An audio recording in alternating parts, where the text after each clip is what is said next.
చేతిలో ఉంది కదా అని ఏ లింక్ వస్తే ఆ లింక్ ను క్లిక్ చేసేస్తున్నారా? అయితే మీరు డేంజర్ లో పడ్డట్టే.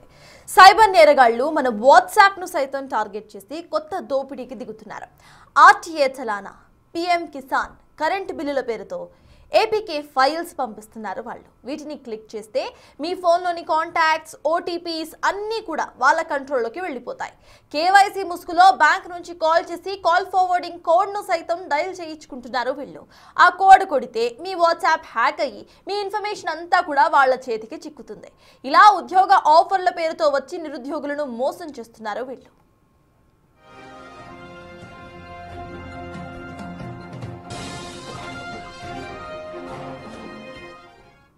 ఈ కొత్త దోపిడీ బారిన పడకుండా ఉండాలంటే వాట్సాప్లో వెంటనే టూ స్టెప్ వెరిఫికేషన్ పెట్టుకోవాల్సిన అవసరం ఉంటుందని హైదరాబాద్ సైబర్ క్రైమ్ డీసీపీ కవిత సూచించారు.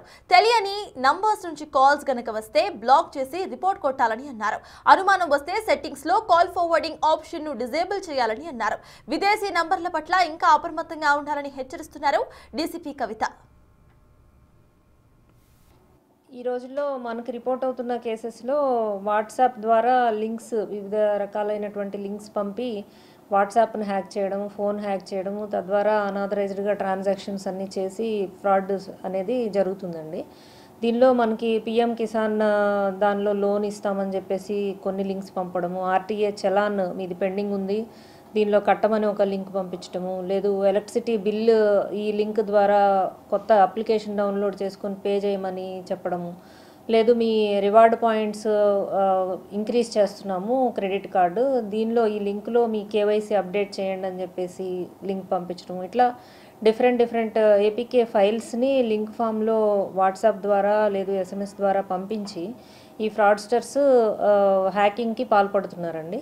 ఇది మనం చూసినట్లయితే టెక్నికల్గా వాళ్ళు వన్స్ మనం ఈ లింక్ క్లిక్ చేసినప్పుడు ఈ ఓటీపీ వాళ్ళకి ఫార్వర్డ్ అయ్యేలాగా వీళ్ళు ఎనేబుల్ చేసుకుంటున్నారు. వన్స్ ఓటీపీ వచ్చిన తర్వాత వాట్సాప్ వాళ్ళ మొబైల్స్లో ఇన్స్టాల్ చేసుకొని మీ వాట్సాప్ని వాళ్ళు యూజ్ చేస్తూ మీ కాంటాక్ట్స్కి మెసేజెస్ పంపడము, నాకు డబ్బులు అవసరము, ప్రజెంట్ మీటింగ్లో ఉన్నాను, ఫలానా అకౌంట్కి ట్రాన్స్ఫర్ చేయమని చెప్పేసి అడగడము. ఇది చూసి చాలామంది సీనియర్ ఆఫీసర్స్ యొక్క వాట్సాప్ ఇది కూడా మిస్యూజ్ చేసి అమౌంట్స్ ట్రాన్స్ఫర్ చేయించుకున్నటువంటి కేసెస్ మాకు రిపోర్ట్ అవుతున్నాయండి. చాలా పెద్ద పొజిషన్స్లో ఉన్నటువంటి ఆఫీసర్స్వి. ఈ రకంగా వాట్సాప్ హ్యాక్ చేసినప్పుడు ఇమీడియట్గా హ్యాక్ కాకుండా ముందు మనం జాగ్రత్తలు తీసుకోవాలి. వాట్సాప్లో మనకి 2 ఫ్యాక్టర్ ఆథెంటికేషన్ అని ఉంటుంది. ఈ 2 ఫ్యాక్టర్ ఆథెంటికేషన్ మనం ఎనేబుల్ చేసుకోవాలి. లేదు మల్టీ ఫ్యాక్టర్ ఆథెంటికేషన్ కూడా చేయొచ్చు. అందులో మనకేంటంటే నంబర్ స్క్రీన్లో ప్యాటర్న్ ఉంటుంది, తర్వాత నంబర్ యూజ్ చేయొచ్చు, కోడ్, తర్వాత బయోమెట్రిక్ ఫింగర్ ప్రింట్ కానీ ఫేస్ ఇది కానీ వీటన్నిటిలో మనకి ఏది కన్వీనియంటో దాన్ని ఆప్షన్ యూజ్ చేసుకొని ఈ 2 factor or multi factor authentication అనేది మనం ఎనేబుల్ చేసుకోవడం ద్వారా ఈ హ్యాక్ కాకుండా నిరోధించవచ్చు. అట్లాగే అన్నోన్ సోర్సెస్ నుంచి వచ్చినటువంటి లింక్స్ని క్లిక్ చేయకూడదండి. ఎప్పుడు కూడా నోన్ సోర్సు వెరిఫైడ్ ఇది అయితే తప్ప మనం వాటి మీద క్లిక్ చేయకూడదు. వాళ్ళు అడిగిన డేటా మనం ఆ లింక్లో అప్డేట్ చేయడం అనేది చేయకూడదు.